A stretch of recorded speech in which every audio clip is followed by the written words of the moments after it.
네, 안녕하세요. 부영부재TV의 형 김찬경입니다. 네, 2021년도 첫 데이터 분석 영상입니다. 오늘은 2021년 1월까지 집계된 빌딩 거래 현황 데이터를 가지고 빌딩 시장이 어떻게 돌아가고 있는지에 대해서 정리를 한번 해볼 텐데요. 서울시의 빌딩 거래량, 거래 규모, 또 어느 구가 가장 인기가 많은지, 그리고 마지막으로 서울시의 토지 평당가는 어떻게 되는지도 같이 정리를 해보도록 하겠습니다. 매월 데이터를 통해서 빌딩 시장을 한눈에 볼 수 있게끔 저희가 정리를 해드리고 있으니까 여러분들의 관심은 저희가 양질의 컨텐츠를 만드는 데 있어서 큰 힘이 되거든요. 그러니까 여러분들 구독과 좋아요 눌러주시면서 매월 빌딩 시장에 대한 좋은 정보를 받아가셨으면 좋겠습니다. 네, 현재까지는 거래량이 11월 달까지 거래량이 집계가 되었습니다. 서울시의 빌딩 거래량은 얼마나 되는지 한번 보시도록 하겠습니다. 네, 11월에 서울시 상업용 부동산의 월별 거래량입니다. 보시면 11월 달에는 총 319건이 거래가 되었고 7월, 8월에 고점을 찍고 점점 내리막을 간 듯 하다가 11월에 다시 거래량이 올랐습니다. 네, 그리고 단독 다가구 주택, 그리고 주택 건물에 대한 거래량을 보시면 마찬가지로 6월, 7월에는 거래량이 좀 많이 있었다가 거래량이 확 줄어드는 경향이 있었는데요. 11월 달에는 상업용 부동산과 마찬가지로 352건으로 거래량이 좀 오르게 되었습니다. 그리고 제가 지금 빌딩 시장 거래에 있어서 가장 최전방에서 피부로 이제 체감을 하고 있는데 제가 봤을 땐 12월에는 조금 더 거래량이 오르지 않을까라고 생각을 합니다. 거래 금액을 보시면 상업용 부동산은 11월에 2조 6,669억, 10월에는 2조 3,236억이 거래가 되었는데 주택 건물에 대한 거래는 11월에는 총 7,472억, 10월에는 7,356억이 거래가 되어서 빌딩 거래량도 늘었지만 거래 금액도 같이 늘었다라고 생각하시면 됩니다. 네, 다음은 이제 구별로 어느 구가 인기가 많은지 보여드릴 텐데 제가 이제 구별 거래량을 보여드리는 이유는 어느 구가 가장 인기가 많고 수요가 많은지를 주기적으로 체크를 하셔야 내가 그쪽에다 투자를 하시면 아무래도 수요가 그만큼 많기 때문에 나중에 재매각을 생각하실 때에도 충분히 유용할 수 있거든요. 그래서 매월 저는 구별 거래량을 보여드리고 있습니다. 상업용 부동산의 구별 거래량을 보시면 당연하다고 싶을 정도로 강남구 거래량이 가장 많은데 보시면 위에 푸른색 계열이 11월에 거래된 내용이고 붉은색 계열이 10월에 거래된 양입니다. 보시면 강남구는 10월 달에는 총 37건이 거래가 되었고 11월 달에는 39건이 거래가 되었죠.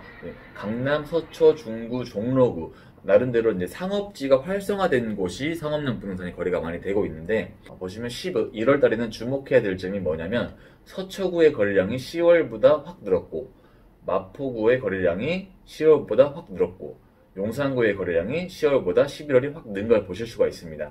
이 거래량이 표본이 매우 많지는 않기 때문에 굉장히 큰 의미가 있다라고 보기보다는 그냥 마포구나 용산구가 사람들에게 관심을 많이 받고 있고 거래가 많이 활성화가 되고 있구나 라는 정도로만 이해하시면 될 것 같습니다. 네, 그리고 가장 거래가 안 되는 지역을 보면 금천구, 강북구, 중랑구, 구로구 보시면 아무래도 메인 지역에서 많이 빠진 곳, 특히 한강에서 거리가 많이 떨어진 곳이 주로 거래가 많이 안 되고 있기는 하죠. 그런 부분을 주목하시면 될 것 같습니다. 다음으로는 주택 건물, 단독 다가구 상가주택에 대한 거래량입니다. 보시면 강동구가 10월달에 비해서 거래량이 많이 늘었어요. 그리고 송파구는 늘 이제 상위권을 차지를 하고 있고 강남구도 마찬가지로 거래를 많이 하고 있습니다.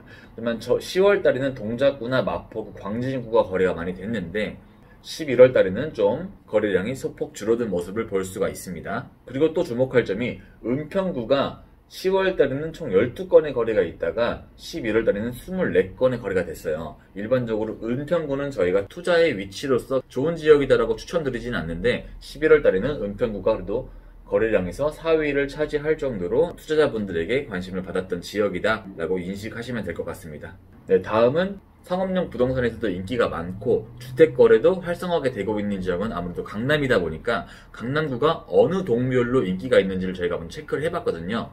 먼저 보시면 역삼동입니다. 역삼동은 아래가 9월, 중간이 10월, 푸른색 계열이 11월인데 15건, 13건이었다가 11월 달에는 가장 거래가 많이 되는 지역으로 나오게 되었습니다.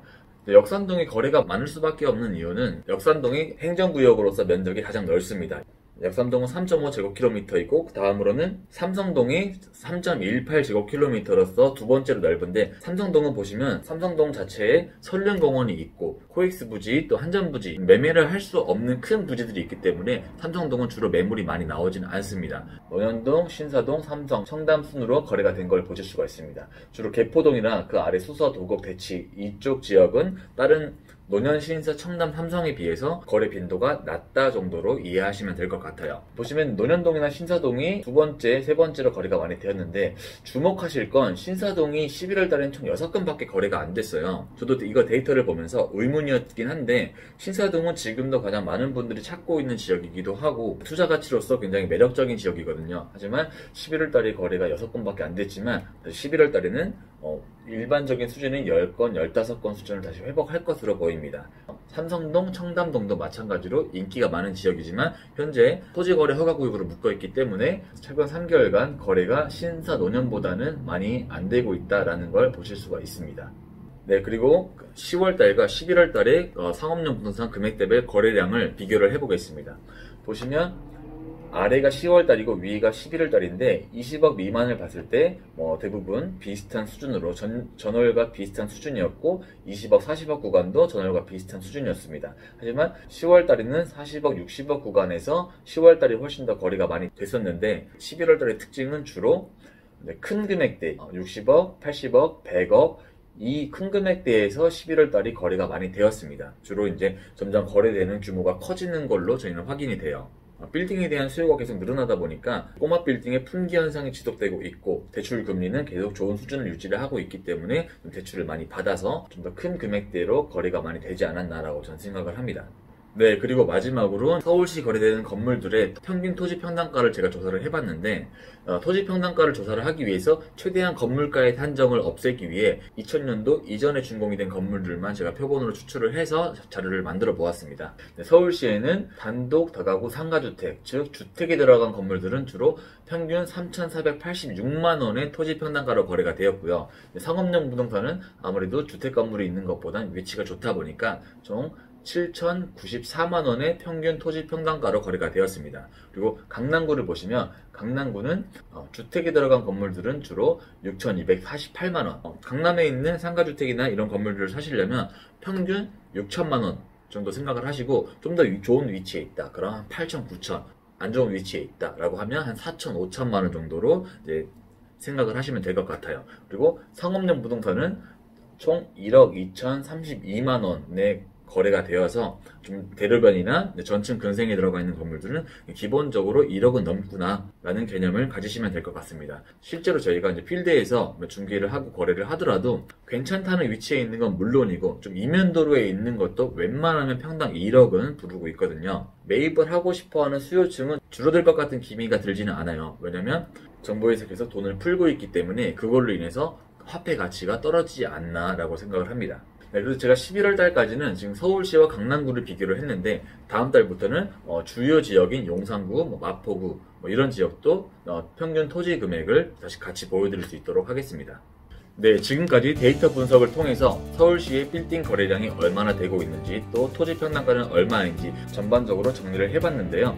제 생각엔 12월 달의 데이터는 11월보다 좀 더 주목할 만한 숫자들이 많이 있지 않을까 저는 생각을 합니다. 그리고 추가적으로 여러분들께서 빌딩 데이터에 관련해서 좀 궁금한 점이 있다면 댓글로 남겨주신다면 제가 그 부분을 같이 정리를 해서 다음 영상에 반영을 할 수 있도록 하겠습니다. 네, 제 영상은 여기까지였고요. 저는 다음 달에 좋은 데이터를 가지고 다시 돌아오도록 하겠습니다.